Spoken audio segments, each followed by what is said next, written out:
Hey guys, welcome back to Wednesday in the Word. It's been a while since I've actually done this, so it's exciting to get back into the groove of things.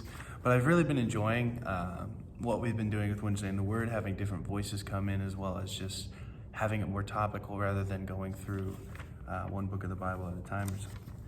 But anyways, this month we're talking about pornography, which is a very awkward topic and not something people really want to talk about. I know I don't want to talk about it.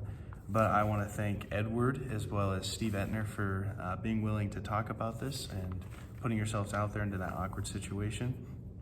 And I hope you guys really take this seriously and understand that pornography is a big thing in our world. Like it's everywhere. Like probably 95% of our youth have either seen pornography or are currently looking at pornography. And notice how I said youth, not just men. Girls do it too as well. Not as common, but it's still a very big thing. It can be very addictive for them as well. But today's story, I kind of want to talk about someone that I knew when I was in college who had a very serious addiction to it, as well as it kind of ruined his life in some ways. So I went to Grace College for 2 years, and my first year, I met this guy, we'll call him Jared. And Jared had been dating this girl for probably about 1.5 years at the time this story took place, and yeah, probably about 1.5 years.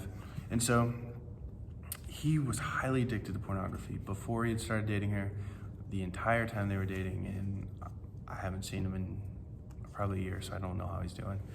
But anyways, this guy named Jared, he and his girlfriend, like, she was pretty aware of his situation to the point where, like, they broke up constantly because she was feeling inferior, she wasn't feeling well loved, she wasn't feeling like she was enough because he was going to these other things rather than her, and it was compromising their relationship as well as their relationship with Christ, because not only was he looking at those things on the internet, he was trying to do sexual things with her, and that was causing her integrity to slip and things like that, and just drawing both of them farther and farther away from the Lord. So it just was not a good situation at all. And at the time this story takes place, it was in probably December or January, halfway through my first year. And they had been broken up, I kid you not, at least, this is like a minimum of 20 times because of his pornography addiction.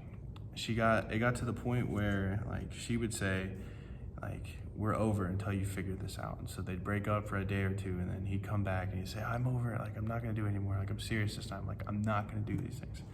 And the whole time it'd be a lie, like, he'd still be looking at those things and have no real want or desire to stop looking at those things.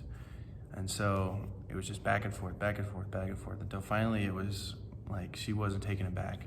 And so I kind of got into this situation just because I was the only one on the dorm that day when he decided that he needed someone to babysit him for a week. Literally, it was literally I had to babysit him. Like I didn't have any alone time besides like when I went to work or to class, because he was there. We would go to dinner together. He'd literally just be in my room, like just doing his own thing, and like just needed someone to babysit him. And it was a lot on me just because like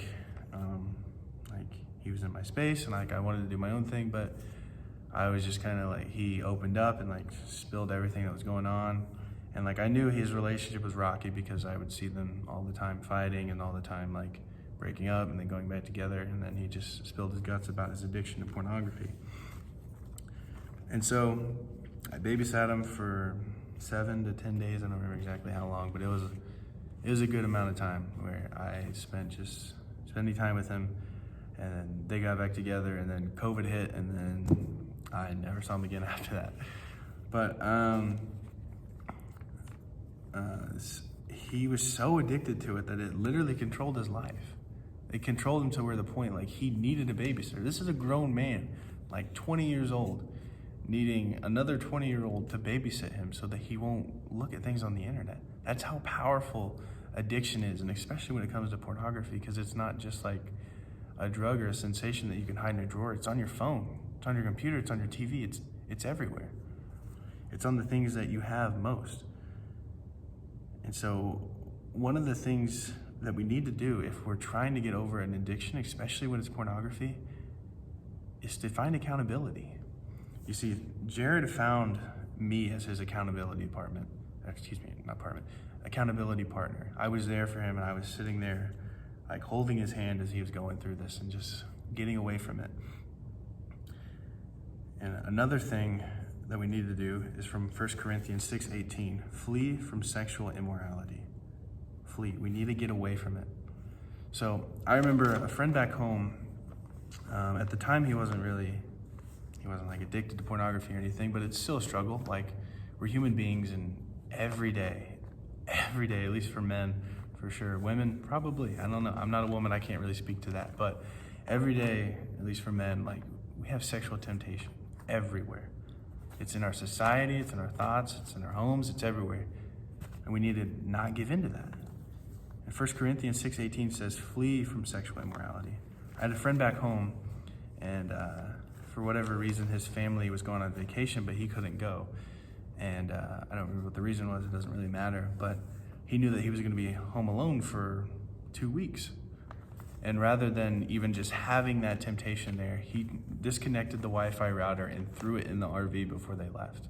So he had no way of looking at those things.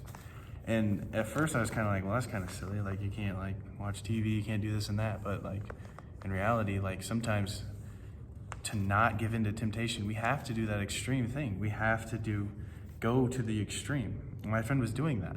By doing that, as well as with Jared, he was going to the extreme. He was having someone babysit him for a whole week. And so, and not only does it say in 1 Corinthians to flee sexual immorality, but we see this in Genesis 39 when Joseph is running away from Potiphar's wife. She was trying to get him to sleep with her, but he didn't want to give in to that. He didn't want to have that sexual temptation or desire. And so he just ran. He ran. Matthew 5:30 says, if your hand causes you to sin, cut it off and throw it away, for it is better for you to lose one of your members than for your whole body to go into hell. Like, it's not literally telling you to cut your hand off, but it's telling you to go to the extreme. Get rid of whatever is causing you temptation. So for some people, that might be disconnecting the Wi-Fi. Some people, that might be getting rid of your smartphone and having a flip phone. Some people, that might be having a babysitter. Whatever you need to do to get over sexual temptation, as well as pornography, do it. It is worth it 100%. I'm telling you right now. Do it.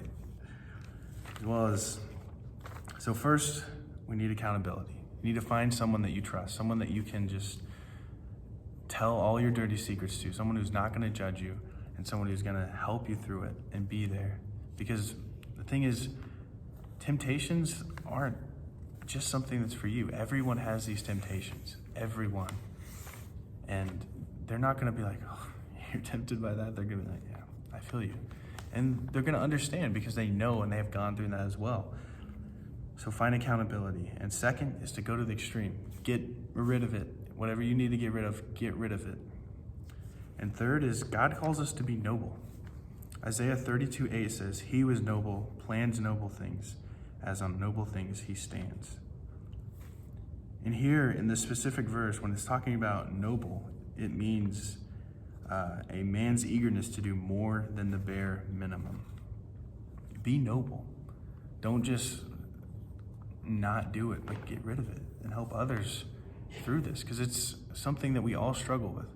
We all struggle with sexual temptations, whether it be in the flesh or with pornography. So find accountability, go to the extreme, and be noble. Go above and beyond and do what you need to do to get over these things. And I also just want to open it up to, if anyone is struggling with this, please reach out to me. My Instagram is Jucklin. I know it's goofy, but Jucklin. If anyone is struggling with this, please reach out to me. Like, I'm not going to tell anyone. Like, what you say to me is going to be held with just me and God and you, and that's it. And if you are a female, I would prefer you reach out to a female leader, not to me, just because I wouldn't really know how to help you as much. But if you don't feel comfortable with that, I would gladly help you here on the Reach page, so that there's some accountability, that other people can see that, not just me. But we are here for you guys, all of us. And if you're not comfortable talking to me, there are other men leaders out there here for you. We all want to help you. And we know that this thing can be addictive, and how it takes over your mind and your soul and sometimes your heart and just changes the way you think. So I just want you guys to know that we are here for you and we want to help you fight this. Hope you guys are having a great week. Next week is Steve Etner, and then the week after that we will be doing a live discussion, probably around 6 o'clock, but I'll let you guys know the details later. Have a good week. Bye.